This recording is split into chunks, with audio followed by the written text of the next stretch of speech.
Buenas tardes, buenas tardes. Buenas tardes, buenas tardes. ¿Cómo Un va gran todo? gusto estar acá nuevamente. Bien, lo más bien. Yo cada vez que tengo la posibilidad de participar de algo como esto, de periodismo alternativa, me siento muy gratificado. Yo estaba viendo, y ahora sí no puedo decir esta boca es mía porque de mía no tiene nada. No sé por qué lo veo, además es como un masoquismo. Pero la conductora del programa había llevado al intendente Cara, donde Ah, sí. además de los hechos de corrupción el acomodo de familiares, horas extras inexistentes, había un funcionario que había cobrado 28 horas extras en un día. Algo estaba malo, el conteo de las horas del El día, día. el día, el día estaba Sí. mal, era Bueno, un 20, era un 29 de curiosamente, febrero. Victoria Rodríguez lo defendía, pero además hoy el propio ministro de Trabajo y Seguridad Social, el de este gobierno, Pablo Mieres, mandó una inspección al departamento de Artigas porque se descubrió un masivo sistema de trabajo infantil y la respuesta del intendente fue, entre que anden con un celular por la calle o que trabajen, para mí es más sano que los menores trabajen. Bueno, ante esa situación en un país como Uruguay, fue una inspección del Ministerio de Trabajo y Victoria Rodríguez lo defendía y le preguntaba, pero señor intendente, una gran dulzura y amabilidad, ¿por qué esa hazaña que hay en contra de usted, que es un hombre tan honesto y que lo que pasa en Artigas es lo mismo que pasa en todos los departamentos? Bueno, solamente comienzo con esto para señalar lo importante que es el periodismo de alternativa. Y quería hoy, porque yo tengo cada loco con su tema, yo tengo una pasión muy evidente por los temas internacionales. Lo que trato siempre que hablo en los medios nacionales de los temas internacionales es tratar de hacerlo lo menos internacionales posible. Es decir, tratar de demostrar el vínculo que tienen con el plato que llega a la mesa de todos los uruguayos. Acaba de comenzar la Asamblea General de Naciones Unidas. Uno puede decir, bueno, es el organismo internacional multilateral más importante del mundo, fundado en 1948, después de la Segunda Guerra Mundial. Ahí Uruguay no toca pito. El Uruguay tiene una tradición de apego a la solución pacífica de las controversias, a los principios de no intervención, que lo ha hecho muy conocido en el mundo, aún en foros como las Naciones Unidas. Por ejemplo, este año cumplían 75 años el Estado de Israel y el Estado palestino, creados en una misma resolución, fruto de la diplomacia uruguaya cuyo frente estaba el embajador Rodríguez Fabregat, que tanto palestinos e israelíes reconocen en él el padre fundacional de sus respectivas naciones, sus respectivos países, no las naciones son anteriores, pero creación del Estado. Mientras que hoy Palestina quiere reconocer a Israel, Israel no quiere reconocer a Palestina y ha ocupado gran parte de sus territorios. Es un tema que incluso algunas instituciones culturales judías uruguayas se han manifestado en contra de esta situación. Bueno, pero el nacimiento de Palestina y de Israel fue fruto de una resolución de la comisión que así se le conocía, la Comisión Rodríguez Fabregat. En realidad era la Comisión por el Asunto de Palestina, así con ese nombre fue creada. Luego Uruguay ocupó un par de veces la presidencia del Consejo de Seguridad, cuando la invasión de Estados Unidos a la República Dominicana en 1965, el presidente del Consejo de Seguridad era el embajador Carlos María perdón, Carlos María, me traicionó el subconsciente, ya me bien. Velázquez, perdón, mil disculpas. Carlos María Velázquez. Bueno, el discurso de Caco, como le llamaban Velázquez, fue tan impresionante que modificó el voto de muchos países que se iban a abstener y votaron en el Consejo de Seguridad para condenar la invasión norteamericana. Fue publicado en 5 idiomas distintos en periódicos alrededor del mundo. Un embajador uruguayo. La vez siguiente que Uruguay presidió el Consejo de Seguridad de Naciones Unidas fue el embajador Pedro Peberro, cuando la intervención británica en el Peñón de Gibraltar en España. Y también la resolución que salió fue fruto de la dureza con que el embajador Berro rechazó cualquier principio de injerencia de una potencia extranjera en territorio soberano español, país con el cual notoriamente Uruguay no tenía en ese momento muy buenas relaciones y mucho menos todo el pensamiento republicano uruguayo, porque todavía gobernaba la dictadura de Franco. Pero la soberanía de los estados es la soberanía de los estados. Bueno, comenzó la 78 Asamblea General y el primer día de sesiones habló Lacalle Pou. Y qué sensación de tristeza que me dio, para serte totalmente sincero. En primer lugar, bueno, pero eso son manías mías, ya me estoy poniendo viejo, medio cascarrabia, y a mí eso de hablar en infinitivo me suena a cosa de, no sé, de dictar cátedra, ¿no? Buenas tardes, saludar al secretario general, felicitar al presidente. ¿Por qué hablan en infinitivo? Yo no entiendo, me parece que es una cosa que es como ponerse allí desde el púlpito a pontificar. Pero las cosas que dijo me preocuparon, ¿no? Las cosas que dijo. En primer lugar, no tocó ninguno de los temas de la agenda de la 78 Asamblea General. Todos los países que han hecho uso de la palabra ahora, incluyendo Bukele, el dictadorzuelo de El Salvador, que se presenta para la reelección y que también hizo un discurso muy de la situación interna de su país, pero se refirió, por ejemplo, a eliminar el derecho a veto de las grandes potencias en el Consejo de Seguridad.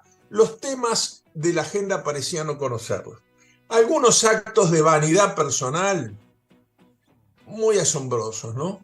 Bueno, la otra cosa, yo lo confieso, ¿no?, que a mí me choca mucho es eso de que un día aparece con barba de 3 días y al otro día se afeitó la barba de los 3 días, entonces sube la viendo de una manera y baja de otra.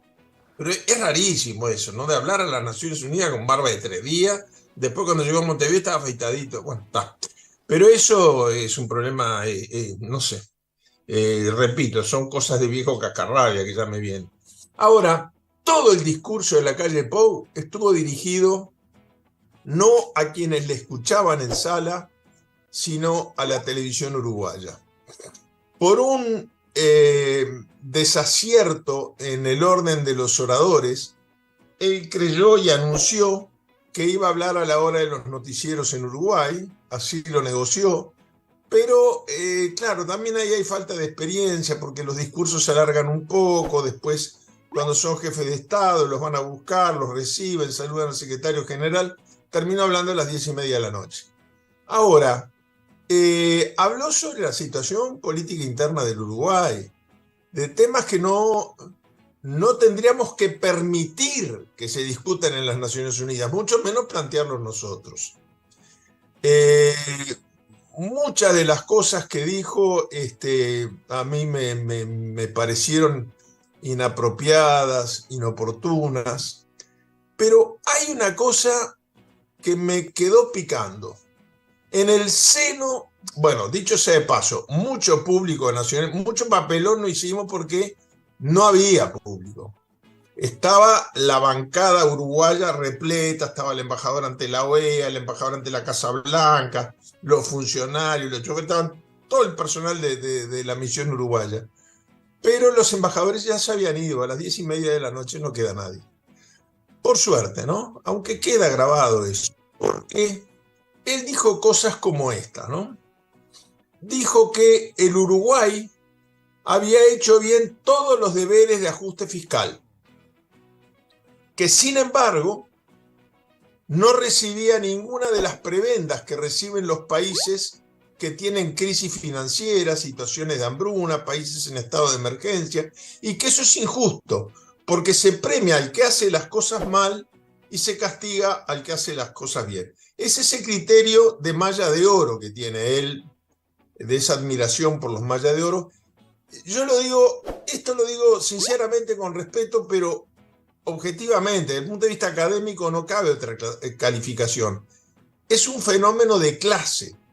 Es un discurso con un alto contenido de clase el que él pronunció. Y entonces dijo que había que cambiar esas normas. Porque ¿cómo era posible que el que cumplía con todas las recetas como le habían pedido, no lo ayudaban? Pero se ayudaba a los países que no habían aplicado la receta del ajuste fiscal. Yo, en primer lugar, quiero recordar que cuando él anunció los ajustes, la reducción del gasto público, el cierre de programas estatales, fue, en primer lugar, respondiendo a una ideología, con todas sus letras, neoliberal, que cree en la no participación del Estado y que todo lo resuelve la oferta y la demanda.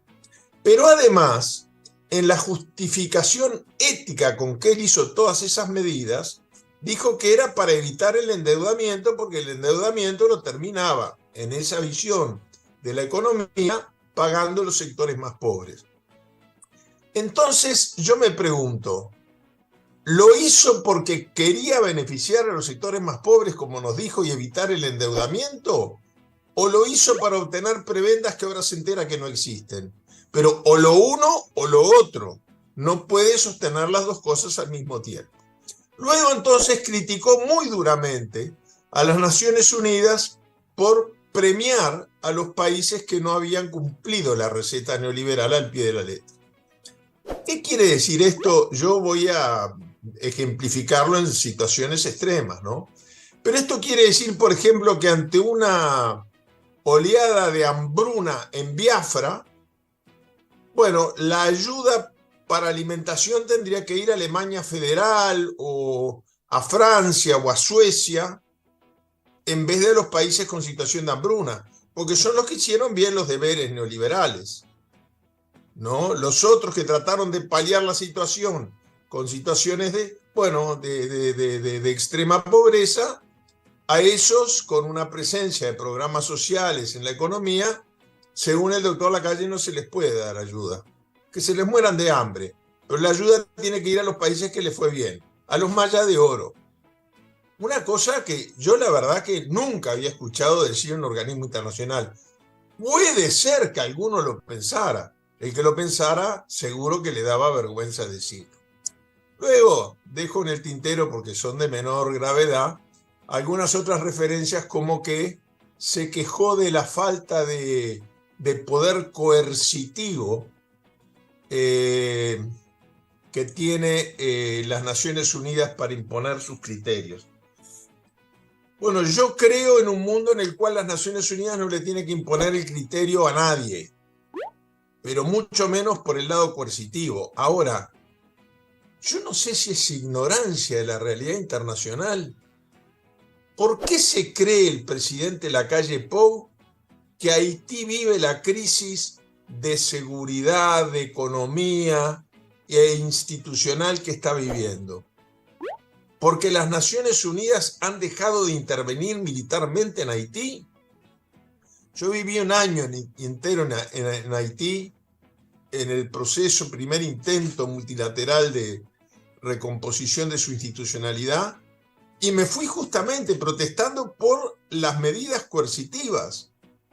Es imposible institucionalizar democráticamente un país ocupado por fuerzas extranjeras multinacionales. En el caso de Haití, nuestro hermano mayor de la democracia en América Latina, con el agravante de que era una figura jurídica inexistente, porque no eran ni cascos azules ni blancos.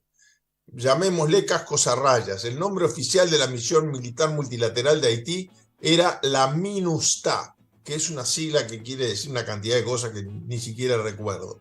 Pero no eran ni fuerzas de paz ni fuerzas de observadores. Entonces me asombra la oportunidad que se perdió el presidente en lo que quizás sea su último discurso en las Naciones Unidas, de evitarse él, pero sobre todo de evitarle al país un papelón. Terminamos ahí.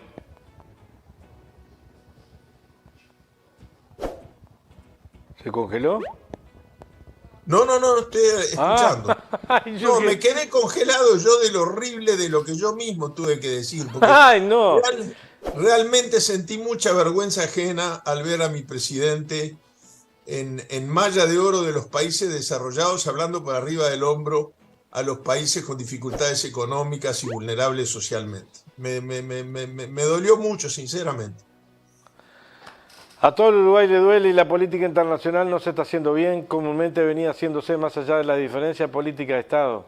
Hoy ya no es una política de Estado, sino que es una política internacional de un partido y de la parte más estrecha del partido de gobierno, que es un multicolor, pero que está gobernado por el herrerismo que está llevando una política internacional adelante, que es la despolítica. La despolítica, exactamente. Bueno, esperemos tener noticias más lindas que comentar sobre la Asamblea General de Naciones Unidas el próximo jueves. Un abrazo grande, Juan Raúl. Un abrazo muy grande, muchas gracias.